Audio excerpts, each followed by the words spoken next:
Welcome dear student. आज की class में हम एक्सरसाइज 2.1 के रिमेनिंग क्वेश्चन करेंगे। तो विदाउट वेस्टिंग टाइम हम क्वेश्चंस की तरफ चलते हैं। क्वेश्चन नंबर 3 क्या था कि हमें स्पीड ऑफ लाइट गिवन थी साइंटिफिक नोटेशन में। कहते कि आपने इसको कन्वर्ट करना है स्टैंडर्ड फॉर्म में।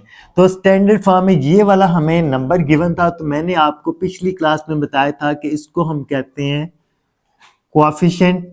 इस पार्ट को हम बोलते हैं कोएफिशिएंट और इस पार्ट को हम बोलते हैं एक्सपोनेंट। इस पार्ट को क्या बोलते हैं? एक्सपोनेंट। स्टेप 1 में हमने इसका कोएफिशिएंट भी बता दिया और इसका एक्सपोनेंट भी बता दिया। अब डियर स्टूडेंट, यहाँ पे जो गौर करने वाली बात है वो ये देखें कि एक्सपोनेंट में जो एक्सपोनेंट है वो 8 है और पॉजिटिव है, यानी कि 10 की जो पावर है वो 8 है और पॉजिटिव है। यही बात गौर करने वाली है कि अगर हमारी ये वाली जो पावर है पॉजिटिव होगी तो हमने पॉइंट को इतने प्लेसेस मूव करवाना होता है टूवर्ड्स राइट। अगर ये नेगेटिव होता तो फिर हमने इसको मूव करवाना था टूवर्ड्स लेफ्ट। ये पॉजिटिव है तो हम पॉइंट को इतने प्लेसेस तक या इतने डिजिट्स मूव करवाएंगे टूवर्ड्स राइट। एज स्टेप 2 में as exponent is positive 8 move decimal point 8 places towards right. तो क्या था हमारे पास 3 मल्टीप्लाई 10 रेज़ पावर 8 था, पॉइंट इधर था, तो इसको हमने 8 डिजिट या 8 प्लेसेस मूव करवा के हमने लेके जाना था 8 प्लेसेस तक। इधर देखें पॉइंट इधर था, देखो ये पॉइंट इधर था, हमने इसको 8 प्लेसेस मूव करवाना है। 1 2 3 4 5 6 7 8, यानी कि इधर हम ले आए हैं।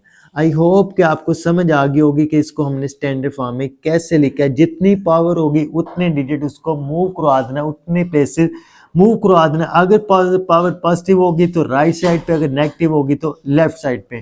तो इसका सेकंड पार्ट देखें डियर स्टूडेंट, हमारे पास सर्कमफेरेंस ये गिवन हमें, इट्स ओके। कहते कि आपने इसको लिखना है साइंटिफिक नोटेशन में। किस नोटेशन में लिखना है? साइंटिफिक नोटेशन में। तो हमने जो पिछली क्लासेस में भी पढ़े थे कि इसको हम 3 स्टेप में करते थे। सबसे पहले हमने साइंटिफिक नोटेशन के लिए कंडीशन पढ़ी थी कि हमारा जो नंबर है वो इस फॉर्म में होना चाहिए, a multiply 10 rays power n की फॉर्म में। ये वाला जो नंबर है वो ये लाई करना चाहिए 1 और 10 के दरमियान। सबसे पहले हम क्या करेंगे कि हमारा जो पॉइंट है इस पोजीशन पे है, तो हमने इस नंबर को 1 और 10 के दरमियान लाने के लिए इस पॉइंट को हम मूव करवा देंगे इधर, यानी कि इधर से इधर ले आएंगे। तो ये हमारे पास बन जाएगा 4.0075। स्टेप 2 में देखें डियर स्टूडेंट, हम कितने डिजिट्स मूव करवा के आए हैं पॉइंट को? 1 2 3 4 5 6 और 7, इनके 7 प्लेसेस तक हमने पॉइंट को मूव करवाया है। स्टेप 3 में डियर स्टूडेंट देखें, अब आपको मैंने कल बताया था, पिछली क्लास में ये बताया था कि हम अगर मूव करेंगे टूवर्ड्स लेफ्ट, अगर मूव करेंगे टूवर्ड्स लेफ्ट तो हमारे पास ये वाली जो पावर है n ये होगा नेगेटिव। अगर हम मूव करेंगे, बल्कि अगर हम मूव करेंगे टूवर्ड्स लेफ्ट तो ये वाली पावर होगी हमारे पास पॉजिटिव, और अगर हम मूव करेंगे टूवर्ड्स राइट तो ये पावर होगी हमारे पास नेगेटिव।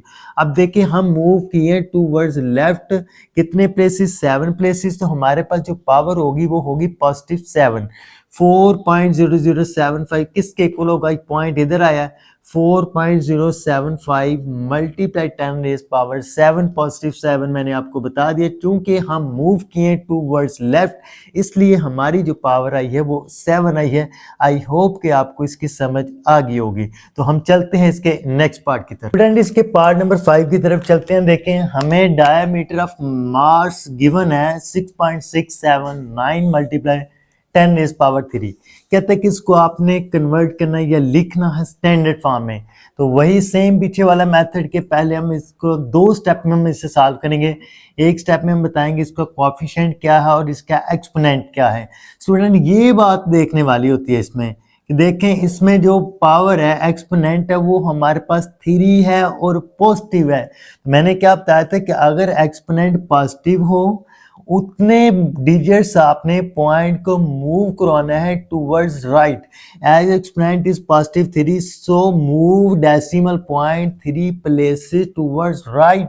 क्या होगा 6.679 है।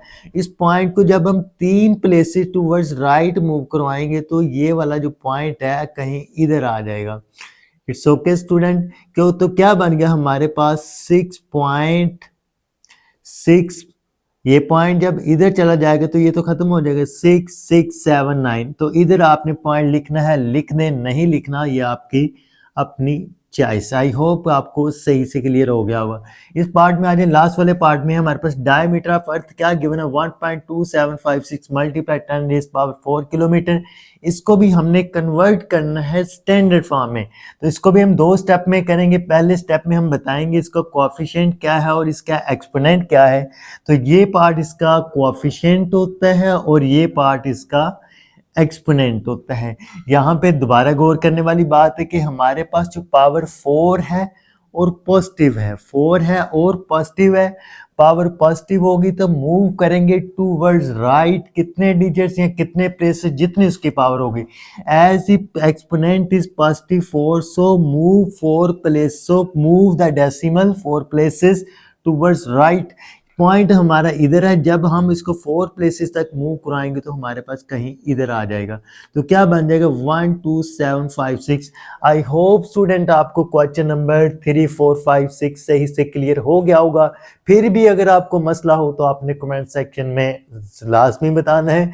वीडियो अच्छी लगी तो इसको लाइक शेयर और चैनल को दबा के सब्सक्राइब कर देना है। अल्लाह हाफिज।